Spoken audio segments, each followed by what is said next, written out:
This video is sponsored by Incogni. Hi friends, do you like being the super bestest guy ever? Well, here you go. Not them, even more bestest. No, even bestester. Ah yes, here we go. The Adeptus Custodes are some of the most, if not the most elite warriors in the entire galaxy. So, today, we're gonna talk all about what these banana dudes are all about. Also, stay tuned till the very end for a special giveaway announcement. Ooh! These golden fellas are basically the greatest single warriors in the entire Imperium and debatably in the entire setting. The Adeptus Custodes are the ultra mega elite guardians of the Emperor who primarily reside on Terra, but also do operations across the galaxy to the Emperor's benefit. It is said that the Custodes are the Space Marines as Space Marines are the Guardsmen. So yeah, you could say they're pretty tough. A single Custodian is said to be able to turn the tide of entire wars, a squad of Custodians also being able to do the same thing, but faster and betterer. But much like the endless hordes of evildoers threatening the Imperium, there's another insidious threat looming. Malicious identity thieves, endless hordes of spam calls assaulting your patience, and the dreaded data brokers. Oh gosh, I certainly wish there was a mighty guardian defending me from these endless annoyances and threats to my privacy. Oh wait, there is! That's right, Incogni is back to sponsor this video. I've been using Incogni for almost a year now and I really quite like it. It is legitimately frightening the amount of personal information a malefactor can find just from your name alone. And unlike a custodian, I assume your name is 2 to 3 easily searchable words long. The information available from such sites is often used by spam callers to do as their name suggests and spam call you in hopes of scamming money from you. In addition, personal information sold by data brokers have been used in scams, malicious leaks, and even to discriminate as demographic information is often on these sites. And almost as scary as your personal information being a click away is the lengthy process to request data broker sites to delete said info. But luckily, Incogni makes it super easy as once you give them the required permissions, they go out like a Custode dread host and revoke your information from data brokers. So, if you're interested, click the link in the description and use promo code CRACKDUCK to get 60% off the annual plan and protect your data today. But anyways, the Adeptus Custodes originated as the Legio Custodes sometime around the Unification War. Their exact time of creation is debated in-universe, some Imperial scholars believing them to have been made after the ill-fated Thunder Warriors, and others citing evidence of them working alongside the Emperor before the Thunder Warriors' creation, and that they were in fact the first warriors of the Emperor. To me, it's quite obvious that the Custodes were created first. Not only does it make thematic sense that the Emperor's most loyal and stalwart companions were his first sons, but take a look at this. What is that? Exactly, it's lightning. And lightning always comes before thunder. Food for thought. But regardless of their time of creation, their purpose of creation is quite clear. The Custodians were made to be the perfect warriors, unmatched skill intact, impossibly fast, strong as no other, and most importantly, they possess an unbreakable and undying loyalty to their master, the God Emperor of mankind. But despite their great might, the Custodians were never intended to be the Imperium's military force. In comparison to Space Marines, and especially to Thunder Warriors, the creation of a Custodian is far more elegant and complex. The original aspirants were secretly kidnapped children of Terran nobles, but with the Custodes' existence now public and revered, to join the ranks of the Custodes is seen as a great and powerful honor. So, when word gets out that more are being made, Terran Imperials and Pilgrims fervently throw their babies at the holy recruiters. Although the exact process is unknown, every single Custodian made is an intricate piece of art, perfect in every way. Originally, they were handcrafted by the Emperor himself, but now, Custodians can also be made by trusted Chiturgians on account of, yeah, that. Custodians are taken as little itty-bitty babies and then genetically altered using the Emperor's own genetic material in the process. Similar to Space Marines, they're implanted with gene seed and given extra organs. However, the process is much more finicky for the Custodes, and very few aspirants are successful in their ascension. One key reason that success is so rare is the esoteric bioalchemy required to complete the process. What exactly this entails is unknown, but legend states that during the process, every Custodian is essentially soul bonded to the Emperor in some way or another, and this not only gives them supreme loyalty, but also helps them in battle as the hand of the Emperor guides and protects them. Well, the hand of the Emperor guides all, but especially those he likes. In addition to their prowess in battle, the custodians were also created to be philosophers, diplomats, and scholars. During the aspirant processes, their minds were remade not only to deter the filthy mitts of corruption, but also instilled with immense knowledge. Knowledge of a myriad of combat forms, but also a knowledge of history, art, geography, politics, and basically everything else. Thus, it was clear that the Custodes' true purpose was as the Emperor's companions in every sense of the word. They were the ultimate guardians, as well as being individuals fit to hold conversation and musings with the Emperor. In his life, the Emperor would engage in deep intellectual discussions, hold philosophical debates, and even ask advice from his Custodes. However, despite being the ultimate guardians, it's still quite hard to guard against 4 Satans and a wanton son. So, after the Emperor was gravely wounded by Horus, the Custodes went into deep mourning. But they didn't let their sadness affect their grind, and they continued to stand watch over the Golden Throne, the continent-sized Imperial Palace, and by extension, the world of Terra. And soon after the siege, Guilliman and Valdor also issued the Edict of Restraint, which meant that most Custodes would have to remain on Terra with the sole purpose of guarding the Emperor. This would later prove to be what we in the industry call a dum-dum move.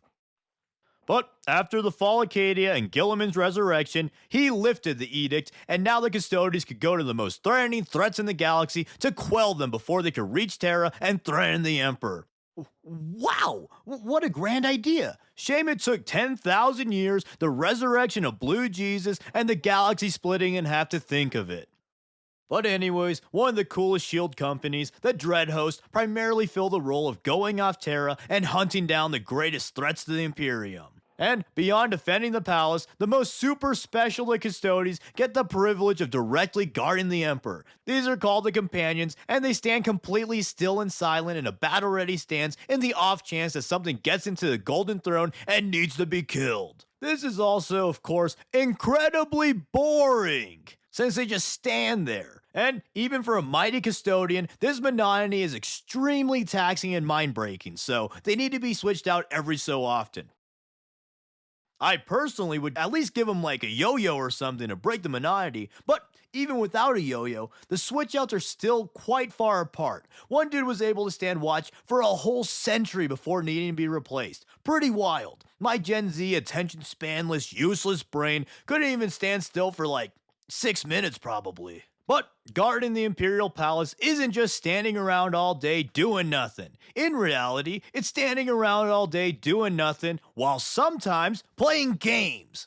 Or I guess game singular because they only play one game, and that game is the Blood Games. The Blood Games were made by Constantine Valdor or Alfarius. I don't really remember actually, and also I guess it doesn't really matter since everyone is Alfarius. But anyways, they made it after the Thunder Warriors Primarch led a coup in the Imperial Palace that was creatively named the Palace Coup. The coup was thwarted, but it raised concerns over the palace defenses. So, the Blood Games is essentially a mock assault where a custodian makes a wacko plan to try and assassinate the Emperor, and the other custodians have to defend against them. In theory, this helps keep the Custodes sharp and helps to expose any weaknesses in the Custodes defense plan so that they can reinforce weak areas. And these plans can get pretty wacky and out of the box since the Custodes want to be ready for anything. But nerd stuff aside and back to the they hit stuff good aspect. As I've said before, the Custodes are basically the manifestation of that kid who makes the bestest, most strongest, most powerfulest character on the playground. On top of their unmatched reflexes, strength, and speed, the Custodes are also very well versed in a number of martial arts and fighting styles called katas, designed to counter any foe that they may face. Since the Adeptus Custodes is essentially an army of one-man armies, the Custodes battle as individuals rather than in squads like Space Marines. They of course can work in teams, but due to their mega reflexes and ultra precision, they can pretty much do their own thing without worry of getting punched in the head by one of their buddies or something. The Custodes have no formations, no real army-wide coordination, or even a real command structure. Each custodian is roughly equal in terms of mental and physical prowess, so ranks in the Adeptus Custodes are usually just for respects or literal awards for big achievements. Ranks aren't even necessarily tied to feats, since Custodes traditionally just get names added to their name after they do something cool. Therefore, some Custodes have names that literally fill entire books. I sure bet that makes signing legal documents quite the hassle. Waka waka! But anyways, the Custodes roll into battle knowing their objectives, so they rarely need to be ordered by the others. If anything, a Custodian would likely be like, oh hey, can you kill that guy while I kill this guy? And then like half a second later they high five because they just won the war. Another interesting tidbit is that the Custodes sometimes prolong battles with unfamiliar opponents so that they can learn about the new enemy's fighting style to improve their own skills even more. But if they must, they can just sweep through hordes and hordes of opponents with ease, gun down great beasts with masterfully placed shots, or strike down enemy duelists with a few deft strokes. But what do they do all those wacky, deadly things with? Well, they could kill basically anything with just their bare hands and razor-sharp abs, but they generally don't do this and prefer to use their arsenal of master-crafted gear. Each Custodian has custom armor precisely fitted to them and have unique decorations suited to the wearer. This armor is made of auramite, which is naturally gold but can have its color changed if you don't like painting metallics. Auramite is a magic space metal that is the strongest thing maybe ever and is near impervious to damage. It's also quantum inert, whatever the hell that means. But next up, their standard weapon is the Guardian Spear, which is honestly one of the coolest 40k weapons to me. This thing is a halberd with a power blade and bolter. Fucking epic. All my homies love taping two weapons together for a mega weapon. And look at this weird looking guy. His pose is dumb, but he has a melta spear. Let's go! Custodes can also opt to take Sentinel Blades, which are also pretty wicked cool. These are humongo power swords, also with bolters. This time, double-barreled for doubled lead. Shooting lead, that is. Wow! Also, the guard being the magazines makes absolutely no sense, but it's the coolest shit ever, so who cares? The Custodes also have Alaris Terminators for when they want to be even more impervious to damage. They've got a lot of grav vehicles to show how rich they are, including a grav rhino, which is pretty funny. They have dreadnoughts in the off chance they do end up getting killed. And they also have one of the coolest units ever called the Blade Champion. Beyond having the best model in the Custodes range, the Blade Champions are honored elites among elites who are master bladesmen and hunt down enemy commanders and the most threatening elites that they may have. They wear less armor both because they're so skilled they usually don't get hit, and because it allows even more maneuverability and speed as they zip around the battlefield like some kind of bloodthirsty golden missile man.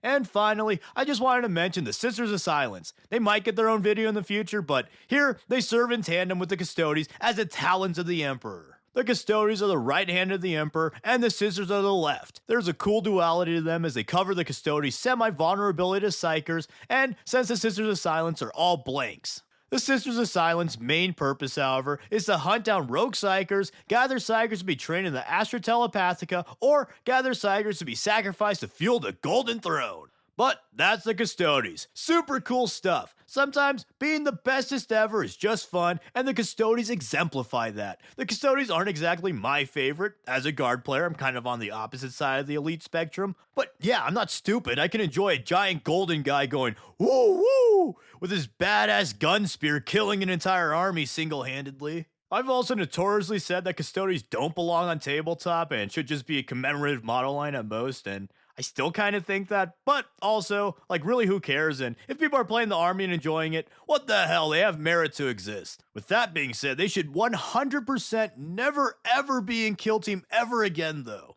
But to the part everyone actually cares about, the giveaway! Woo! That's right, I'm holding another giveaway. Ooh, shut up!